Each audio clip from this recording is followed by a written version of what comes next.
Hello dear student, welcome. तो अभी next topic बहुत इंपॉर्टेंट और एकदम न्यू टॉपिक है, डिजिटल सिग्नेचर। ओके, तो सिग्नेचर का मतलब होता है साइन होता है। पर कैसे है ना, अभी जो भी चीज़ अभी हम लोग इंटरनेट पे काम कर रहे हैं, तो एक पार्टी से दूसरे पार्टी मतलब सेंडर और एक रिसीवर होता है। सेंडर को ने जो मैसेज देता है, रिसीवर जो मैसेज लेता है, एक वेबसाइट से दूसरे वेबसाइट, एक कंप्यूटर से दूसरे कंप्यूटर। पर जो भी मैसेज आता है ना, कोई मैसेज क्या हो सकता है, चोरी हो सकता है, कोई मैसेज को ऑल्टर कर सकता है। तो इसके लिए डिजिटल सिग्नेचर होता है जो मैसेज को सेव करेगा। क्या करेगा? सेव करेगा। तो इट प्रोवाइड, तो डिजिटल सिग्नेचर क्या होता है? प्रोवाइड रीअश्योरेंस, गैर भरोसा दिलाता है टू रिसिपिएंट, मतलब जो भी लेना देने वाला है, that document and message was created by the verified sender. जो सेंडर ने मैसेज क्रिएट किया है कैन नॉट बी ऑल्टर, वो मैसेज को कोई चेंज नहीं कर सकता। It helps to verify the identity of signer, मतलब रिसीवर को मालूम पड़ता है कि मैसेज वहीं से आया है, जान पहचान वाले से आया है, कोई अनजान से नहीं आया है। तो इसमें डिजिटल सिग्नेचर यूज़ करते हैं, कोड रहता है, एक तरफ से साइन रहता है। It is simple to transfer signature, एकदम आसान प्रोसीजर है। It is impossible anyone to copy the digital signature, एक बंदा दूसरे बंदे का डिजिटल सिग्नेचर कॉपी भी नहीं कर सकता है। It is possible to automatically time stamp, मतलब एक टाइम स्टैम्प रहता है, मतलब एक स्टैम्प रहता है जो दोनों को कोड दिया रहता है, राइट। जैसे स्कैनर रहता है ना, एक स्कैनर दूसरे का स्कैनर को कॉपी नहीं कर सकता है, वैसे डिजिटल सिग्नेचर होता है, ठीक है। अब इसकी खासियत क्या मालूम है क्या? अभी उसके बारे में अच्छे से समझेंगे, राइट। तो ये इलेक्ट्रॉनिक सिग्नेचर रहता है that creates a unique virtual fingerprint for a person, एक फिंगरप्रिंट क्रिएट करता है virtual. Digital signature use to protect information और यूजर इन डिजिटल और मैसेज को, ओके। एक एल्गोरिदम रहता है। तो इससे फ़ायदा क्या है? ये लीगली रिकॉग्नाइज है, नॉन रिपीटिशन, कोई इसको चेंज नहीं कर सकता, मतलब उसको रिपीट नहीं कर सकता, कॉपी नहीं कर सकता। हाई सिक्योरिटी रहता है, एकदम आसान प्रोसीजर है, इससे टाइम बचता है, ज़्यादा महंगा भी नहीं है, ये कोई भी कहीं भी एक्सेसिबल है, और ये इको फ्रेंडली है क्योंकि पेपरलेस होता है ना ये। और ये डिजिटल सिग्नेचर कौन यूज़ कर सकता है? आप भी यूज़ कर सकते हैं। कोई बिजनेस होता है, कोई लीगल सर्विस होता है, गवर्नमेंट अपना बनाता है, बैंक बना के रखता है, कोई बड़े बड़े फाइनेंशियल इंस्टीट्यूशन डिजिटल सिग्नेचर को यूज़ करते हैं ताकि उसकी जो भी डॉक्यूमेंट, कोई भी चीज़ है, वो क्या रहे, सेफ रहे, सिक्योर रहे, ताकि कोई इसी को कॉपी ना कर सके, ताकि इससे सब चीज़ एकदम सिक्योर रहे, ओके। इसलिए इसको इस्तेमाल किया जाता है, राइट। अब इसमें ये देखने का तुमको कि डिजिटल सिग्नेचर क्लास, तो इसमें क्या दिया है? 3 क्लास दिया है, क्लास 1, क्लास 2, क्लास 3। तो इसका टाइप्स पढ़ लेते हैं। सिग्नेचर डीएससी, तो डीएससी क्या है? Digital signature certificate.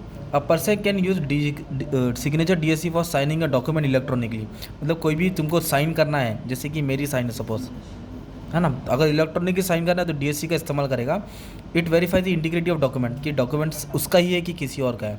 एनक्रिप्शन, मतलब एनक्रिप्शन का मतलब होता है जो भी अपन टाइप करेंगे ना कोड वोड, वो ये स्टार में आ जाएगा, इसको एनक्रिप्शन बोलते हैं, okay. Person can use encryption DSC to encrypt file, पूरा फाइल इसके कोडेड फॉर्म में रहेगा, कोडेड फॉर्म में रहेगा। और जिसके पास प्राइवेट की रहेगी वो इसको खोल के चेक कर सकता है, ओके। ये 2 नाम याद कर सकते हैं। तो ये टोकन दिया है, टोकन पे नहीं आता, डायरेक्ट मेन चीज़ पे आते हैं, पब्लिक की एंड प्राइवेट की। तो digital signature can be issue with the validity of, इसका टाइम पीरियड रहता है 1 साल, 2 साल, 3 साल, है ना। कितना साल रहता है? 1 साल, 2 साल, 3 साल। और digital signature certificate content digital signature, है ना, स्टोर में रहता है, ओके। अभी पब्लिक की और प्राइवेट की क्या रहता है, ठीक है। तो पब्लिक और प्राइवेट की आर द की पेयर्स, 2 की रहता है जो डिजिटल सिग्नेचर में इस्तेमाल होता है, 2 चाबी रहता है। तो प्रोसेस ऑफ एनक्रिप्शन, एनक्रिप्शन मतलब होता है कोडेड फॉर्म, तो ये कोडेड फॉर्म, तो encryption is similar to locking, मतलब लॉक करना code. Process of description is similar to utilising actual key to unlock, मतलब जो कोडेड फॉर्म में ना वो एनक्रिप्शन हो गया, राइट। और डिस्क्रिप्शन मतलब ये कोड को खोलना, मतलब ये कोड में क्या वर्ड छिपा है, तो इसलिए की का इस्तेमाल किया जाता है, प्राइवेट की। अब private key is to encrypt the information, तो ये कोड करने के लिए कौन सा की इस्तेमाल होता है? प्राइवेट की। और पब्लिक की क्या के लिए इस्तेमाल होता है? डिक्रिप्ट। तो 2 चाबी रहता है, सेंडर और रिसीवर। तो सेंडर प्राइवेट की इस्तेमाल करेगा, रिसीवर पब्लिक की इस्तेमाल करेगा, कोड को समझेगा, वो सब ऑनलाइन रहता है, ओके, सिक्योर रहता है। तो जब कभी तुम लोग यूज़ करेंगे ना, जब कंपनी में जॉब करेंगे, ये सब चीज़ तब तुमको दिखेगा। प्राइवेट की एक ही बंदे के पास रहता है, पर पब्लिक की सबको दे दिया जाता है, ठीक है। तो ये टॉपिक में तुमको इतना ही पढ़ने का था, इससे ज़्यादा तुमको आएगा नहीं, राइट। तो ये सब कॉपी अटैच करना पड़ता है, ये सब डॉक्यूमेंट दिया है। डॉक्यूमेंट रिक्वायर फॉर डीएससी, अगर तुमको डिजिटल सर्टिफिकेट बनाना है तो क्या क्या डॉक्यूमेंट लगे? Aadhaar card, passport, driving licence, PAN card, ये सब डॉक्यूमेंट डाल देने का है। ये attested copy, telephone bill, electricity bill, gas connection, तो एक जो नॉर्मल गवर्नमेंट के लिए फॉर्म लगता है वो सब फॉर्म डाल देंगे आप लोग।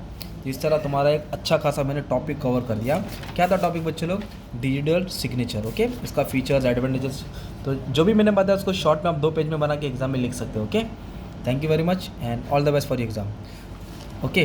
तो डिजिटल सिग्नेचर क्या होता है? Digital signature certificate issue under sub section 35, तो ये सब होता है, एक डेफिनेशन भी पढ़ लेना।